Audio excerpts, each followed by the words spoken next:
Has led to the economic crisis. You have to work so hard, you have to learn, you have to have support and help. Every way. They want to, let us die more while we cannot stand the financial crisis happening now in Lebanon. And we are here to tell them that if they're going to do this step, we will refuse and we will not leave the street. The protesters dispersed a couple of hours after they first gathered on the highway. This morning, 4 people are dead. 18 missing after heavy rain brought flooding to southeastern France.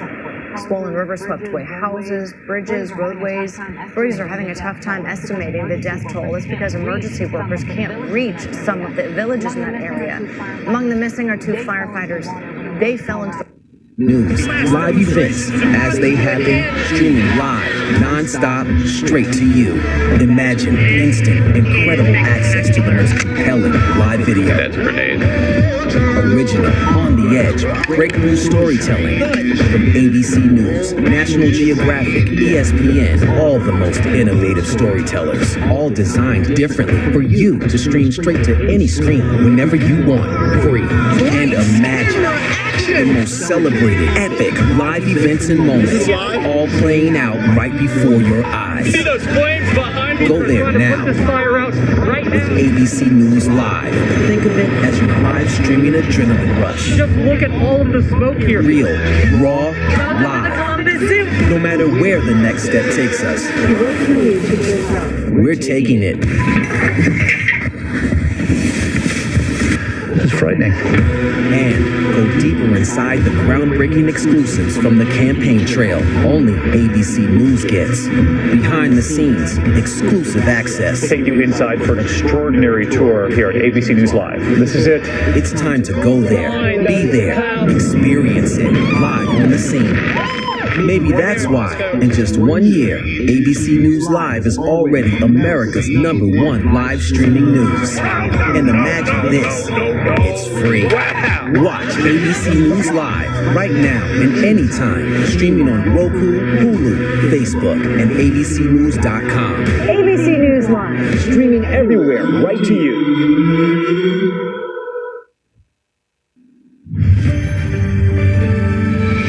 Checking the top stories, President Trump made a dramatic return to the White House after 3 days in the hospital. He stood at the top of the stairs and removed his mask, even though he's still believed to be infectious, and he released a video downplaying the virus.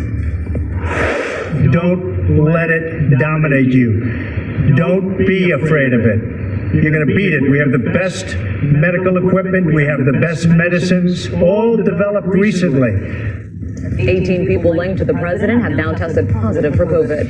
The CDC has changed its coronavirus guidance again, now warning the virus can spread beyond 6 feet indoors. The agency now acknowledges that air indoors can carry virus-laden particles.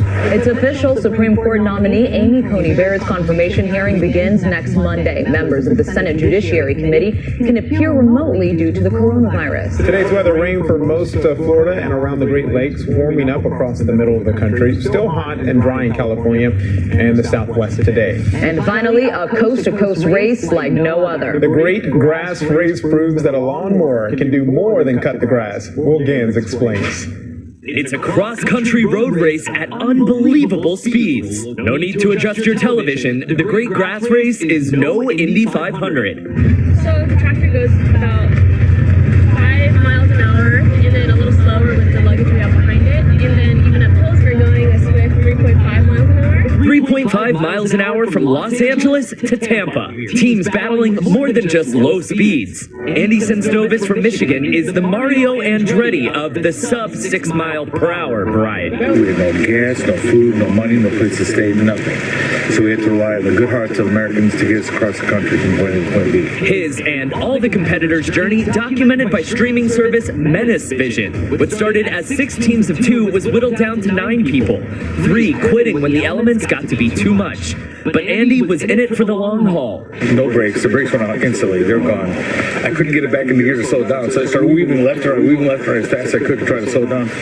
The speed limit, I think, was 35 on that street, and I was passing cars. It was a little hairy. Andy and the other competitors having to find food and shelter for the 90-day journey. Not always successful. I ended up sleeping in my rain gear because it was really cold that night on a park bench. But while the lawnmower speeds never got too crazy, it was the kindness of strangers across the country, always in high gear, that surprised Andy most. Once in a lifetime. I mean, I have stories for a lifetime. I have friends that I met along with. So you get tears. The guys started with just their lawnmower, 5 gallons of gas, and their clothes, and Andy says they finished with about 1,000 pounds worth of supplies in their trailer, tools, food and drink, and more gifts from strangers, Kenneth and Mona. Thanks. Well, not a single lawn was mowed.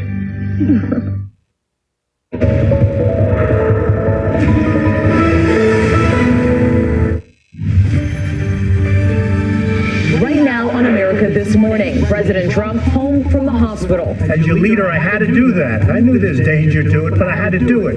His message to America. And this morning, several top doctors weighing in what they saw as the president got off that helicopter and what lies ahead. Plus, the race for a COVID vaccine, what top White House officials are now doing.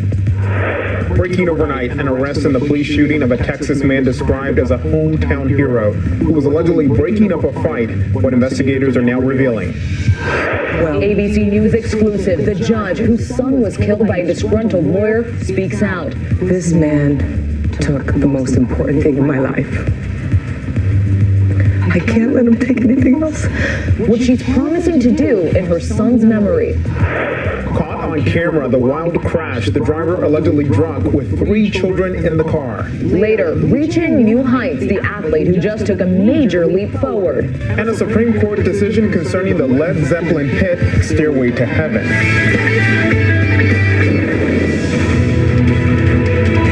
From ABC News in New York, this is America This Morning.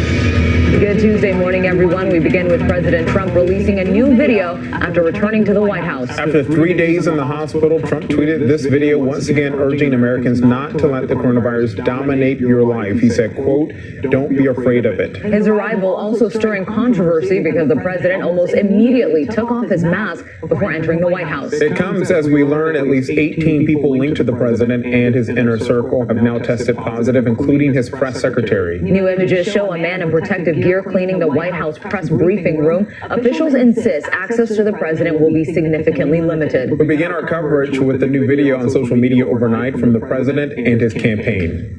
Overnight, the Trump campaign released this highly produced video showing the president returning to the White House in a made-for-television moment.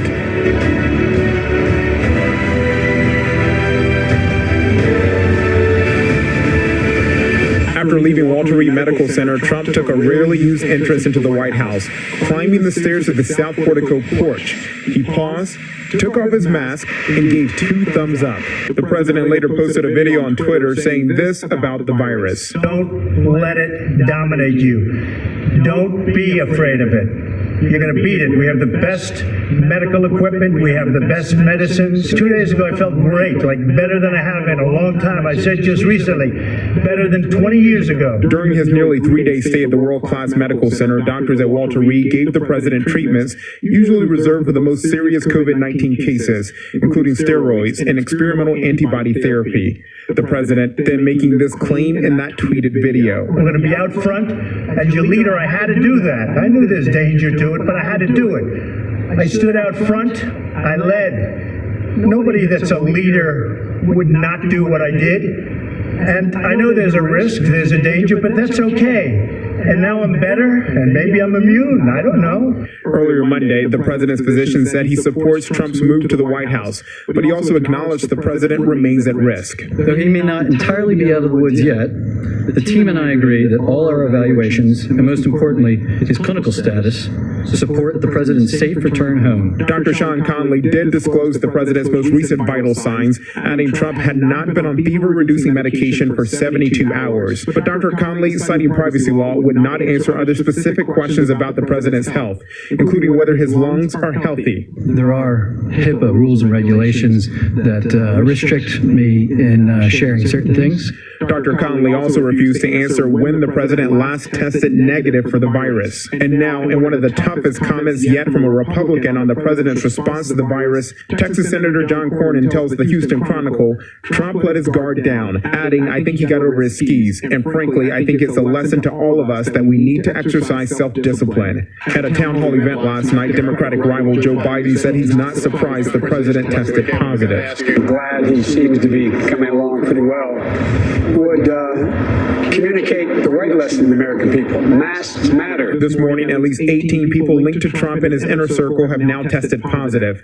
Among the latest, Press Secretary Kayleigh McEnany and 2 of her deputies. In a new statement this morning, the White House says access to the president will be significantly limited. We are all vigilant. We are all working together, whether it's by phone or in person if that's possible. Over the course of his hospitalization, the president staged a series of photo ops. In this one, appearing to sign his name to a blank sheet of paper. And then Sunday, he briefly left the hospital to wave to supporters, possibly exposing the Secret Service agents riding with him. This is just another reminder. We elected a reality TV star who doesn't take seriously the health and the risks that he's putting others through. Trump tweeted he'll be back on the campaign trail soon, and the Trump campaign says he expects to attend next week's debate. Let's get some insight now into the president's arrival at the White House and what's to come. We heard overnight from 3 top doctors, beginning with Richard Besser.